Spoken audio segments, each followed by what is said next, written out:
that he writes them, to encourage them to stay steadfast, to stay joyful under whatever circumstances they're going to find themselves in.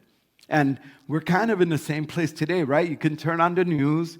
You're going to see a lot of stories about conflicts around the globe. You're going to see, it feels like we come up with bad news about anything. And it's all over the place. We see injustices happening all the time. And for me, it is, I can kind of concentrate on that and be on social media all the time when thinking about these things. But this week, with Olympic breakdancing, it gave me some joy. I'm like, first of all, Australia.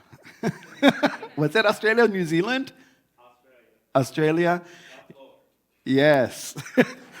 So not all of it is bad, but for most of it, we are seeing really bad things on the news. If you talk to maybe your coworkers or your friends or even strangers on the street, you're going to find out that we're all kind of going through the same thing. We're all dealing with hurt. We're all dealing with anxiety. We're all dealing with expectations that aren't being met.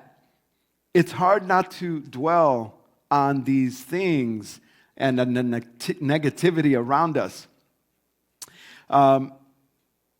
So sometimes you might find yourself laying awake all night, scrolling, not only looking at news, but also getting on different apps and seeing that the problems are all over around us and maybe even in our own life.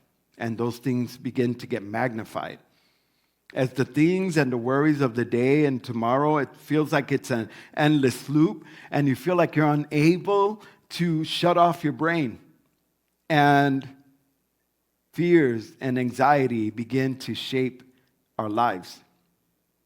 And so I read this verse in Philippians, and sometimes my friend Joseph says that I'm too much of an optimist when it comes to things, and I wonder, maybe I learned that from my mom, that no matter what was happening, I should look on the bright side. I don't know if this verse really means that sometimes I'm just too optimistic, and I'm like, it's going to be okay. It's going to be okay. I feel like I could be out of touch with reality, with my cheerfulness. I'd rather be cheerful than crying. But sometimes you just have to cry. But I think that this verse is not saying that, not to be out of touch with reality. I don't think that's the point of this verse.